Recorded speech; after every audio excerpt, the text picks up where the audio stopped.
ಆರಾಮಿದ್ದೀರಿ? ನಾನು ಆರಾಮಿದ್ದೀನಿ ನೋಡ್ರಿ. ನಾನು ಇವಾಗ ವ್ಲಾಗ್ ಸ್ಟಾರ್ಟ್ ಮಾಡ್ತಾ ಇದ್ದೀನಿ ನೋಡ್ರಿ. ಇವತ್ತು ನಾನು ಹೇರ್ ಸ್ಟೈಲು ಈ ರೀತಿ ಮಾಡಿದ್ದೀನಿ. ಯಾವ ರೀತಿ ಇದೆ ಅಂತ ಕಮೆಂಟ್ ಮಾಡಿರಿಪ್ಪ. ನಮ್ಮ ಯಜಮಾನ್ ರೋಸ್ ತಂದಿದ್ರಿ, ಸೊ ರೋಸ್ ಇಟ್ಕೊಂಡೀನಿ ರೀ. ರೋಸ್ ಇಷ್ಟ ರೀ ನನಗೆ, ಪಂಚ ಪ್ರಾಣ ರೀ ರೋಸ್ ಅಂದ್ರೆ. ಹಾಗಾಗಿ ನಮ್ಮ ಯಜಮಾನ್ ತೋಟ ಮಾಡ್ಕೊಂಡಲ್ಲಿ ಹೋಗಿ ರೋಸ್ ತೊಗೊಂಬಂದಾರೆ. ಅದನ್ನು ನಾನು ರೋಸ್ ಇವತ್ತು ಹಾಕ್ಕೊಂಡೇನಿ ರೀ. ಹಾಕೊಂಡು ವ್ಲಾಗ್ ಸ್ಟಾರ್ಟ್ ಮಾಡತ್ತೂ ಹಿಂಗೆ ಕಾಣಿಸ್ತಿದ್ವಿ ಅಂತ ನೋಡ್ಬಿಟ್ಟು ಹೇಳ್ರಿ. ಪ್ಲೀಸ್ ಯಾರಾದರೂ ಬ್ಯಾಡ್ ಕಮೆಂಟ್ ಮಾತ್ರ ಮಾಡಬೇಡ್ರಿ, ಯಾಕಂದ್ರೆ ಏನು ಇವ್ರ ಹಿಂಗೆ ಅಂದ್ರೆ ಬ್ಯಾಡ್ ಕಮೆಂಟ್ ಮಾಡೋಕ್ಕೆ ಹೋಗ್ಬೇಡ್ರಿ. ಚೆನ್ನಾಗಿ ಕಾಣಿಸ್ತು ಅಂತ ಅಂದ್ಕೊಂಡು ವ್ಲಾಗ್ ಸ್ಟಾರ್ಟ್ ಮಾಡತ್ತೀನಿ. ಹೇರ್ಸ್ ಭಾಳ ಉದುರು ಹೊಂಟಾವ್ರಿ. ನಾನು ಏನು ಮಾಡ್ಬೇಕಂತ ಗೊತ್ತಾಗಲ್ಲ. ಲೋಳ್ಸೂರು ಅಂತಾರಲ್ರಿ, ಅದನ್ನೂ ಹಚ್ಕೋತಾ ಇದ್ದೀನಿ. ಬಟ್ ಆದರೂ ಇದು ನೋಡಿರಿ, ಇನ್ನೂ ಡೆಲಿವರಿದಾಗ ಭಾಳ ಹುಚ್ಚಿದ್ದು, ಇವಾಗಷ್ಟು ಕಡಿಮೆ. ನಾನು ಇವಾಗ ಸ್ವಲ್ಪ ಬೇಜಾರೊಳಗೆ ಇದ್ದೀನಿ ರೀ. ಯಾಕಂದ್ರೆ ನಮ್ಮ ಮನ್ಯಾಗ ಏನು ಡೇ ಎಲ್ಲ ಚೆನ್ನಾಗಿದ್ದಾನೆ ರೀ. ನನ್ನ ಮಗ ಡೇ ಎಲ್ಲ ಚೆನ್ನಾಗಿದ್ದಾನೆ, ಆಡ್ಯಾನ ಎಲ್ಲ ಮಾಡ್ಯಾನ. ಬಟ್ 4 ಗಂಟೆಯಿಂದ ಸ್ವಲ್ಪ ಯಾಕೆ ಆಮೇಲೆ ನರ್ವಸ್ ಥರ ಆಡಕತ್ತ. ಸೊ ನಿದ್ದೆನೇ ಮಾಡಲಿಲ್ಲ. ಹಾಗಾಗಿ ಮಲ್ಕೋದು, ಕಾಲು ಹೊಡ್ಸೋದು, ಕಣ್ಣು ಮುಚ್ಚೋದು, ಕಣ್ ತೆರೆಯೋದು ಹಿಂಗೆ ಮಾಡಕತ್ತ. ಅದು ಯಾಕೇನೋ ಗೊತ್ತಿಲ್ಲ ಹಂಗೆ ಮಾಡಕತ್ತ. ಆಮೇಲೆ ಸ್ವಲ್ಪ ಎದೆ ಸ್ವಯಂ ಮಾಡಕತ್ತು. ಹಾಗಾಗಿ ಎಲ್ಲಿ ಕಪ್ಪ ಆಗೈತಿ, ಎದೆ ಗಚ್ಚಾಗೈತಿ ಅಂದ್ಕೊಂಡು ಹೆದರಿಕೆ ಆಗಕತ್ರಿ. ಎಲ್ಲ ಎದೆ ಗಚ್ಚಾದ್ರೆ ಇನ್ನೂ ಏನಾದರೂ ತಡ್ಕೊಬೋದು ರೀ. ಕೂಸ್ಕೊಳ್ಳೋ ಎದೆ ಗಚ್ಚಾದ್ರೆ ಮ್ಯಾಗಿನ ಉಸಿರು ಮ್ಯಾಗ ಕೆಳಗೆ ಹಾಕವು. ಹಾಗಾಗಿ ಹೆದರಿಕೆ ಪತ್ರಿಪ್ಪ ನನಗೆ. ಹಂಗಾಗಿ ನಮ್ಮ ಮನೆಯವ್ರು ಕಪ್ಪ ಕೊಡೋ ಮಿಷನು ತಂದಾರ ರೀ. ಅದನ್ನು ವಾಪ್ ಕೊಡ್ಬೇಕಲ್ರಿ, ನೆಬ್ಲೈಜರ, ಅದನ್ನೂ ತಂದಾರ ರೀ. ತಂದ್ರೂ ಮತ್ತು ಒಂದ್ಸಲ ಡಾಕ್ಟ್ರ್ ಹತ್ರ ಹೋಗಿ ಕನ್ಸಲ್ಟ್ ತೊಗೊಂಬಂದ್ರೆ ಏನು ಅನ್ಸಲ್ಲಲ್ರಿ. ಸೊ ಅವ್ರು ಕನ್ಸಲ್ಟ್ ತೊಗೊಂಬರಕಂತ ಹೇಳಿ ಮತ್ತು ರಾತ್ರಿ ಟೈಮ್ 8:30 ಆಗೈತೆ ರೀ. ಅವಾಗ ಕರ್ಕೊಂಡು ಹೋಗಿ ಸ್ವಲ್ಪ ಕಫನೂ ಆಗೈತಿ, ನೆಗಡಿ ಮತ್ತು ಕೆಮ್ಮು ಸ್ವಲ್ಪ ಐತೆ ಅಂತಂದರು. ಹಂಗಾಗಿ ಮತ್ತು ವಾಪ್ ಕೊಡ್ಬೇಕನ್ನಕತ್ರು. ಮತ್ತು ವಾಪ್ ಕೊಡ್ಬೇಕನ್ನತ್ತ. ನಾನು ಸರಿ ಆಯಿತು ವಾಪ್ ಕೊಟ್ರೆ ಆಯ್ತಂತ ಮನ್ಯಾಗ ಮೆಷಿನ್ ತಂದಿದ್ದೀವಿ ಅಂತ ಹೇಳಿಬಿಟ್ಟು ಮೆಷಿನ್ ಅದನ್ನು ವಾಪ್ ಕೊಡಾಕದ ಅಲ್ಲೇ ಬರ್ಸ್ಕೊಂಡು ತೊಗೊಂಡು ಬಂದ್ರಿ. ಮನೆಗೆ ಬಂದ್ಕೊಳ್ಳಿ ವಾಪ್ ಕೊಟ್ಟು ಸ್ವಲ್ಪ ಹುಡುಗಿ ಹಾಕೊಂಡು ನರ್ವಸ್ ಥರ ಆಡಕತ್ತ. ನಮಗೂ ಭಯ ಆಗಕತ್ಬಿಡ್ತು. ಮತ್ತು ಒಂದು ಸ್ವಲ್ಪ ಆಮೇಲೆ ಮಲ್ಕೊಂಡ್ರೆ ಆಯ್ತು ಹೇಳಿ ಹಂಗೆ ಟಾಲ್ ಹೊಟ್ಟಿಗೆ ಹಾಕಿ ಮಲಗಿಸಿದ್ಮೇಲೆ ಒಳ್ಳೊಟ್ಟತನ ಮಲ್ಕೊಂಡು ಎದ್ದ ಆಮೇಲೆ ಆಡಕತ್ರಿ ಸ್ವಲ್ಪ. ಅವಾಗ ಒಂದು ಸ್ವಲ್ಪ ಧೈರ್ಯ ಬತ್ತು ನಮ್ಗೆ. ಯಾಕಂದ್ರೆ ಈಗ ಆಲ್ರೆಡಿ ಒಂದು ಪೆಟ್ ತಿಂದಿವಲ್ರಿ. ಹಂಗಾಗಿ ಭಾಳ ಭಯ ಆಗ್ತೈತಿ. ನನ್ನ ಮಗಿಗೆ ಏನರ ಆದ್ರೆ ನಂಗೆ ಒಟ್ಟು ತಡ್ಕೊಳಕ್ಕೆ ಆಗಂಗಿಲ್ಲ. ಹಂಗಾಗಿರಿಪ್ಪ. ಅವ್ನು ಪಡಿಬೇಕಾದ್ರೆ ಏನೆಲ್ಲ ಕಷ್ಟಪಟ್ಟೀನಿ ರೀ. ನನಗೆ ಆ ಮಗ ಒಂದು ದೇವ್ರು ಕೊಟ್ಟು ವರ ಇದ್ದಂಗೆ ನನಗೆ. ಯಾಕಂದ್ರೆ ನಾನು ಅಷ್ಟರಿಂದ ಭಾಳ ಪೆಟ್ಟು ತಿಂದೆ ನಾನು. ಹಂಗಾಗಿ ಅವನ ನನಗೊಂದು ಜೀವ ಇದ್ದಂಗೆ ರೀಪ್ಪ. ಹಾಗಾಗಿ ನಾವು ಏನರ ಆದ್ರೆ ಒಟ್ಟು ತಡ್ಕೊಳಕ್ಕೆ ಆಗಂಗಿಲ್ಲ ರೀ. ನನಗೆ ಅದ್ರ ಸಂಬಂಧಾಗಿ ಭಾಳ ಭಯ ಆಯಿತು. ಇವ್ರು ನಮ್ಮ ಮನೆಯವ್ರು ಇದ್ದಿರಲಿಲ್ಲ ರೀ. ಅಂದ್ರೆ ಅವ್ರು ಮುಗುಳು ಕೊಡ್ಕೊ ಹೋಗಿದ್ರು ಇದನ್ನು ತೊಗೊಂಬರ್ತೀನಿ ಅಂತೇಳಿ. ಅಂಗಡಿ ಸಂತೆದು ಏನಿಲ್ಲ, ಸಂತೆ ತರ್ತಂತೆ ಮುಗುಳು ಕೊಡ್ಕೊ ಹೋಗಿದ್ರು. ಹಂಗಾಗಿ ಅವ್ರು ಬರೋ ತನಕ ವೇಟ್ ಮಾಡೀನಿ. ಅವ್ರು ಬಂದ ಮೇಲತ್ತ ಹೋಗಿ ಕರ್ಕೊಂಡು ಹೋಗಿ ಬಂದು ನೋಡ್ರಿ. ಕರ್ಕೊಂಡೋಗಿ ನಾ ಹೋಗ್ಬೇಕಂತೇಳಿ ಅಂದ್ಕೊಂಡಿನಿ. ಬಟ್ ಇಲ್ಲ ನಾನು ಅಂದ ಹೋಗ್ತಂದ್ರೆ ಅಂದ್ರೆ ನಮ್ಮ ಇದನ್ನ ಅವ್ರು ಕೂಡ ಹೋಗಿದ್ರು. ಅವರು ಒಳ್ಳೆ ರೀ. ಅವ್ರ ಕಡೆ ಆದ್ರೆ ಒಳ್ಳೆ ಗಪ್ ಇರ್ತಾನೆ ನನ್ನ ಮಗ. ನನ್ನ ಕಡೆ ಅಂದ್ರೆ ನಾವು ಟಾರ್ಚರ್ ಹೇಳ್ತಾನೆ, ಅವ್ನ ಕಡೆ ಆದ್ರೆ ಗಪ್ಪ ಇರ್ತಾನೆ. ನನ್ನ ಕಡೆ ಹಾಲು ಕುಡ್ದು ಅಂದ್ರೆ ಸಾಕು ಅವ್ರ ಕಡೆ ಹೋಗ್ಬಿಡ್ತಾನೆ. ನಾವು ಮ್ಯಾಗಿಂದ ಏನೂ ಹಾಕಂಗಿಲ್ಲ ರೀ. ಕಪ್ಪ ಆಗ್ಬೇಕಂದ್ರೆ ಒಟ್ಟು ಅಂದರೆ ತಾಯಿ ಹಾಲು ಬಿಟ್ರೆ ಮತ್ತೊಂದು ಯಾವ ಹಾಲೂ ಹಾಕಂಗಿಲ್ಲ ಇನ್ನೂ ಅದ್ರಂಗೆ. ಅಂದ್ರೆ ಇವಾಗ ಅವ್ನಿಗೆ 6 ಮಂತ್ ರನ್ನಿಂಗ್ ಅದಾವು. ಇನ್ನೂ ಒಂದು 7 ಡೇಸಿಗೆ ಅಂದ್ರೆ 7 ಬೀಳ್ತೈತೆ ರೀ. ಅವ್ನಿಗೆ 7 ತಿಂಗಳು ಸ್ಟಾರ್ಟ್ ಆಗ್ತಾವೆ. ಅದಕ್ಕಾಗಿ ನಾನು ಮ್ಯಾಗಿಂದ ಏನೂ ಸ್ಟಾರ್ಟ್ ಮಾಡಿಲ್ಲ ರೀ. ಸ್ಟಾರ್ಟ್ ಮಾಡೋದು ಇಲ್ಲ. ಯಾಕಂದ್ರೆ 7 ಮಂತ್ ರನ್ನಿಂಗ್ ಇದ್ದಾಗ ಅವ್ನು ಮ್ಯಾಗಿಂದ ಹಾಕ್ಬೇಕು ಅಂದ್ಕೊಂಡನ. ಹಂಗಾಗಿ ಎದೆ ಹಾಲು ಬಿಟ್ಟರೆ ಏನೂ ಹಾಕಂಗಿಲ್ಲ. ಕರೆ ಆದರೂ ಅವ್ನಿಗೆ ಯಾಕೆ ಏನೋ ಗೊತ್ತಿಲ್ಲ ರೀ, ಕಪ್ಪ ಆಗೇ ಆಗ್ತೈತಿ. ಅಂದ್ರೆ ಹವಾಮಾನ ಸರಿ ಇಲ್ಲಲ್ರಿ. ಹಾಗಾಗಿ ತಂಪು ಹವಕ್ಕೂ ಗಚ್ಚಾಕೈತೆ ಅಂದಿರ್ತಾರೆ ಡಾಕ್ಟ್ರ್. ನನಗೆ ಏನೋ ಭಯ, ನಾನೇನೋ ಊಟದಲ್ಲಿ ಬೇರೆ ಏನಾರ ತಿಂದನೋ ಏನೋ ಅಂದ್ಕೊಂಡು ಭಯ ಆಗಿತ್ತು ರೀ. ಹಾಗಾಗಿ ಮತ್ತಿಲ್ಲ ತಂಪು ಹವಕ್ಕೂ ಎದೆಗೆ ಹಚ್ಚಾಗ್ತೈತಿ ಅಂದ್ರೆ ಒಂದು ಸ್ವಲ್ಪ ಬೆಚ್ಚಗೆ ಹೇಳ್ರಿ ಅಂದಿರುತ್ತೆ. ಹಾಗಾಗಿ ನಮ್ಮ ಮನೆ ಪತ್ರಾಸ್ ಮನೆ ಅಲ್ರಿ, ಸ್ವಲ್ಪ ಕೋಲ್ಡ್ ಆಗುತ್ತೆ. ಹಾಗಾಗಿ ಅವ್ನು ಆದಷ್ಟು ಬೆಚ್ಚಗನೇ ಇಟ್ಟೇನಿ ರೀ ನಾನು. ಈಗಂತೂ ಸ್ವೆಟ್ರ್ ತೆಗ್ದೇ ಇಲ್ಲ. ಈಗ ಬೆಳಗ್ಗೆ ಒಂದು ಸ್ವಲ್ಪ ತೆಗೆದನು. ಯಾಕಂದ್ರೆ ಬಿಸಿಲು ಬಿತ್ತು ರೀ ಫುಲ್. ಪತ್ರಾಸ್ ಮನೆಯಾಗಿ ಕಾವು ಆಕೈತೆ ಅಂತ ಹೇಳಿ ಸ್ವಲ್ಪ ಈಗ ಬೆಳಗ್ಗೆ ತೆಗ್ದನು ರೀ.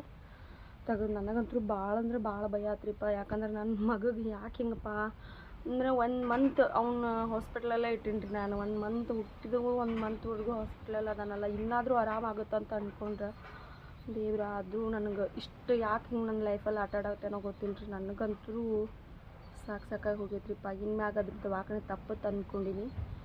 ಆದ್ರೂ ಊರಾಗ ಹಿಂಗೆ ಹೋಗೋದಾಗೈತಿ. ಅವ್ನಿಗೆ ಯಾವಾಗ ದವಾಖಾನೆ ತಪ್ಪೈತಿ ಅವಾಗ ನನಗೆ ಖುಷಿಯಾಗಿರ್ತಂತ ಅಂತ ಅಂದ್ಕೊಂಡ್ರೆ ನೋಡ್ರಿಪ್ಪ. ಯಾಕಂದ್ರೆ ಅನ್ಭವಿಸಿದ್ದು ನೆನಪಾಗ್ತೈತಲ್ರಿ. ಹಾಗಾಗಿ ಇವ್ರೇನು ಹೇಳಾಕತ್ತಾರೋ ಅನ್ಕೋಬೇಡ್ರಿ. ಯಾಕಂದ್ರೆ ನನಗೆ ಗೊತ್ತು ನನ್ನ ಕಷ್ಟ ಏನು ಅಂತ. ಬಟ್ ಯಾವ ರೀತಿ ಆಗೈತಿ ನನಗೆ, ಯಾವ ರೀತಿ ಇಲ್ಲ ಅಂತ ನನಗೆ ಗೊತ್ತು. ಹಾಗಾಗಿ ಹೆದರಿಕೆ ಬರ್ತೈತ್ರಿ ಇಷ್ಟ ನನಗೆ. ನಮ್ಮ ಮನೆಯವ್ರಂತ್ರೂ ಅವ್ನ ಸಂಬಂಧಾಗಿ ಭಾಳ ಅಂದ್ರೆ ಭಾಳ ಕಷ್ಟಪಟ್ಟ 15 ದಿವಸ ಅಂದ್ರೆ 15 ಡೇಸ್ ನಾವು ಹಾಸ್ಪಿಟ್ಲಲ್ಲಿ ಇಟ್ಟಿವ್ರು ಅವನ ಹುಟ್ಟಿದ ಕೂಳೆ. ಹಾಗೆ ನನ್ನ ಡಿಲೆವರಿ ನಾನೊಂದು ಕಡೆ ಅವನೊಂದು ಕಡೆ ಆಗಿದ್ರು. ಹಂಗಾಗಿ ನನ್ನ ಮನೆಯವ್ರ ಸಕತೆ ಸರಿಯಾಗಿ ಊಟ ಸಕತೆ ಮಾಡಿಲ್ಲ ಆ ಟೈಮ್ದಾಗ. ಅಂದ್ರೆ ಒಂದು ಹೊತ್ತು ತಿಂದರು ಒಂದು ಹೊತ್ತು ಇಲ್ಲ, ಈ ಥರ ಆಗೈತಿ. ಹಾಗಾಗಿ ಮನೆಯವರು ಭಾಳ ಹೆದರ್ತಾರೆ. ಅದ್ರ ಸಂಬಂಧಾಗಿ ಏನು ಇದ್ದು ಕೆಲಸ ಯಾವ ಕೆಲಸ ಬೇಕಾದಿಲ್ಲ ರೀ ಅವ್ನ ಸಂಬಂಧಾಗಿ ಅವ್ನು ಅವ್ನು ಹಾಸ್ಪಿಟ್ಲಿಗೆ ಕರ್ಕೊಂಡು ಹೋಗ್ಬಿಡ್ತಾರೆ. ಏನೋ ಒಂದು ಚೂರು ಅಂದರೂ ಕೂಡ ಅವ್ನ ನೆಗ್ಲೆಕ್ಟ್ ಮಾಡಲ್ಲ ರೀ ನಮ್ಮ ಮನೆಯವ್ರು. ಅದೊಂದು ನಾನು ಅದೃಷ್ಟ ಮಾಡೀನಿ. ಯಾಕಂದರೆ ಒಬ್ಬೊಬ್ರು ಮನ್ಯಾಗ ಇರ್ತಾರೆ, ಇದ್ಬಿಡು ತೋರಿಸಿದ್ರೆ ಆತು, ಆಗಿಬಿಡು ಹೋದ್ರೆ ಆತು ಅಂತ ಹಿಂಗೆ ಮಾಡ್ತಾರೆ. ಹಂಗಾದ್ರೆ ನಮ್ಮ ಮನೆಯವ್ರು ಹಾಗೇನಿಲ್ಲ. ಮಗನ ಮೇಲೆ ಭಾಳ ಪ್ರೀತಿ ಇದಾನೆ ರೀ ಅವನು. ಏನೋ ಗೊತ್ತಿಲ್ಲ ರೀ, ಅಷ್ಟು ಪ್ರೀತಿ. ಯಾರಾದರೂ ಹಡದ ಮಕ್ಕಳ ಮೇಲೆ ಪ್ರೀತಿ ಇರತ್ತಾರೆ ಕಾಮನ್ ಅದು. ಮಗ ಈಗ ಎದ್ದ ಅಳ್ಳಾಕತ್ತಾನ ರೀ ಅವ್ನು. ಅವಾಗಿಂದ ಅದಂದ್ರೆ ಒಟ್ಟು ಕಿರಿಕಿರಿ ಮಾಡೋದಕ್ಕೆ ನಾನು ಅಪ್ಪು ಹಾಕಪ್ಪ ಅಲ್ಲಿ ನೋಡು. ಹಾಂ ರೀ ಅಲ್ಲಿ ನೋಡಪ್ಪ, ನೋಡ್ರಿ ನೋಡತೈತಿ ನೋಡ್ರಿ ನನ್ನ ಚಂದವ. ಅವ್ಗೆ ಯಾಕೇನೋ ಗೊತ್ತಿಲ್ಲ ರೀ ಕಿರಿಕಿರಿ ಮಾಡಾಕತ್ರ ನನಗೆ ಒಂಥರ ಅನಿಸ್ತೈತಿ. ಅವ್ನು ಖುಷಿ ಇದ್ರೆ ನಾವು ಖುಷಿ ಅಲ್ರಿ. ಹಾಗಾಗಿ ಉಳ್ಳ ಬಂಗಾರ ಹಾಯ್ ಮಾಡಪ್ಪಾಜಿ ಅಲ್ಲಿ ನೋಡು, ಅಲ್ಲಿ ನೀನು ಕೇಳಾದ್ರೆ ನೋಡಲ್ಲ. ಹಾಯ್ ಮಾಡು ಬಂಗಾರ. ಓಯ್ ಹಾಯ್ ಬಡು ಓ ನಿದ್ದೆ ಐತ್ರಿ. ಅವ್ನು ನಿದ್ಗಡೆ ಅಳಾಕತ್ಬಿಟ್ಟು ಹಂಗೆ ನಾನು ತಗೊಂಡ್ಬಿಟ್ಟು ನೋಡ್ರಿಪ್ಪ. ನಟ್ ಮಲಗಿಸ್ಬೇಕಂದು ಹಂಗೆ ಅಷ್ಟು ಹಾಲು ಹಾಕ್ತೀನಿ ಹೊಟ್ಟಿಗೆ ಹಾಕಿ ಮಲಗಿಸ್ತಾನೆ ರೀ. ಮಾತಾಡ್ರಿ ಔಷಧ ಹಾಕಿನ್ರಿ ಬೆಳಗ್ಗೆನ. ನೋಡ್ರಿ ಹಾಗೆ ಹೆಂಗೆ ಮಾಡ್ತಾನು ನೋಡ್ರಿ. ನವ್ಕೊಂದ ಅಪ್ಪಾಜಿ ಅಲ್ಲಿ ಹಾಳು ಮಾಡ್ಬಿಡ. ಅಪ್ಪು ಅಲ್ಲಿ ಹಾಯ್ ಮಾಡಲ್ಲ ಬಂಗಾರ. ನೋಡಲ್ಲ ಹೇಳಿ ನೋಡ್ರಿಪ್ಪ. ನಿಮ್ಮಟ್ಟು ಹೊಟ್ಟಿಗೆ ಹಾಕಿ ನಾನು ನಿಮಗೆ ಮತ್ತೆ ಸಿಗ್ತೀನಿ ರೀಪ್ಪ.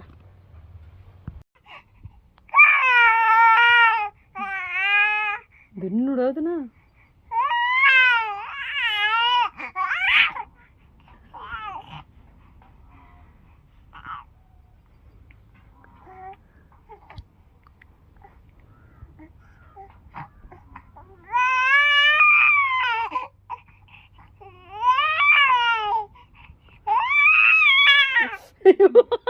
ಏ ನಿಂದ ಬಾಯ್ತಿರ ಹಿಂಗೆ ಚಿರತದೆಯಾ.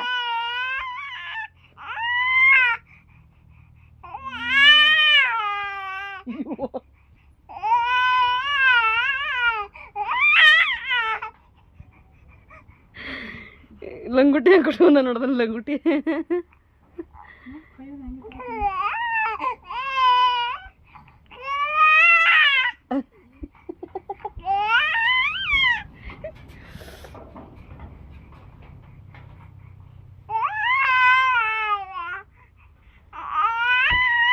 ಏ ತೇಜು ಯಾಕ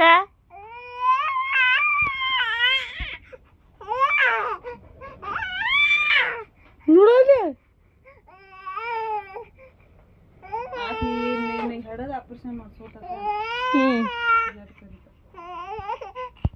ಮಳೆ ಆಕೈತತ್ತ ಅಂದ್ರೆ ಮಳೆ ನಾವು ಇಲ್ಲ ಮಳೆ ಒಂದೊಂದು ಸರು ಆಕೈತಿ ಹೋಗ್ತೈತಿ. ಏನು ಮಳೆ ಬರಾಕೈತಿ ಮಾಡಾಕೈತಿ ಮದಿಗೆ ಆಗ್ಬಿಡಿ ನೋಡ್ರಿ. ಏನು ಮನೆ ಹೆಂಗೆ ಮಾಡಾಕೈತಿ ಡೈಲಿ ಒಂದು ಸರು ಆ ಕಡೆ ಎಲ್ಲ ಹೆಂಗಾಗಿತ್ತಂತ್ರಿ. ಆ ಕಡೆ ಎಲ್ಲ ಯಾವ ರೀತಿ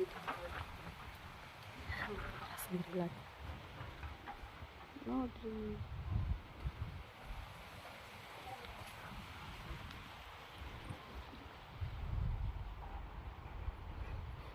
ಅವ್ರಿಗೆ ಹಿಂಗೆ ಮನೆ ಅಂದ್ರೆ ಬೆಳೆದಂಗೆ ಬೆಳೆಯತೈತೆ ಕರೆ ರೀ. ಅಂದ್ರೆ ಯಾವಾಗ ಕಾಯಿ ಆಗ್ತೈತೆ ಅಂತ ಗೊತ್ತಾಗವಲ್ದು ನನಗಂತರೂ. ಅದು ಕಾಯಿ ಆಗೋದನ್ನ ವೇಟ್ ಮಾಡತ್ತ ನೋಡ್ರಿಪ್ಪ. ನೋಡಿರಿ ಯಾವ ರೀತಿ ಬೆಳೆದೈತೆ ಅಂಥೇಳಿ ನೋಡ್ರಿ. ಇಲ್ಲ ಹಿಂಗೆ ಸಿಗ್ತೈತಿ, ಇಲ್ಲಿ ಒಂದು ಮಗ್ಗಿ ಬಿಟ್ಟೈತಿ ನೋಡ್ರಿ. ಶಾಂತಿ ಇದೇನೈತಿಲ್ಲ ಈ ಪಲ್ಲಿ ತೋಟದಾಗಿಂದ ತಂದು ಹಚ್ಚೇನ್ರಿ ನಾನು. ಇಸ್ಕೊಂಡ್ಬಂದೆ ನಮ್ಮ ಇದನ್ನ ತೊಗೊಂಬಂತೀನಿ. ಅಲ್ಲಿ ಬದ್ನಿ ಗಿಡ ನೋಡ್ರಿ ಅವ. ಇದು ಗುಲಾಬಿ ಕಣ್ರಿ, ಇದು ಕೇಸರಿ ಗುಲಾಬಿ ರೀ. ಇದು ಕೆಂಪು, ಇದು ಕೇಸರಿ ಮತ್ತು ಹಳದಿ ಎರಡು ಆಗ್ತೈತಿ. ಇದು ಎರಡು ಥರ ಇದೆ. ಹಾರಿದ ಅಬಲ್ಗಿ ಹಾಕೇನ್ರಿ. ಅಬಲ್ಗಿ ಇವೆಲ್ಲ ಅಬಲ್ಗಿ ತರು ನೋಡ್ರಿಪ್ಪ ಯಾವ ರೀತಿ ಬೆಳೆದಾವಂತ ತರು ನೋಡ್ರಿ. ಇಲ್ಲಿ ಒಂದು ಹೆಚ್ಚಿನ ನೋಡ್ರಿ ಆ ಥರ ಗಿಡ. ವಾವ್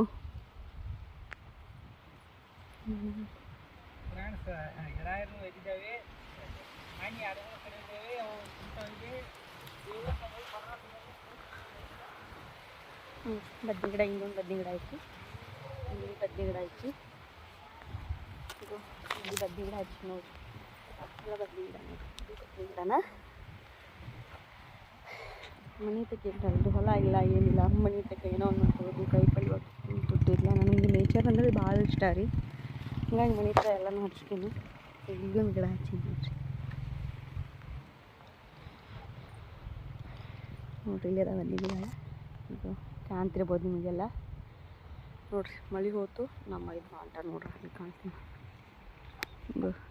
ಹೋದ್ರಿ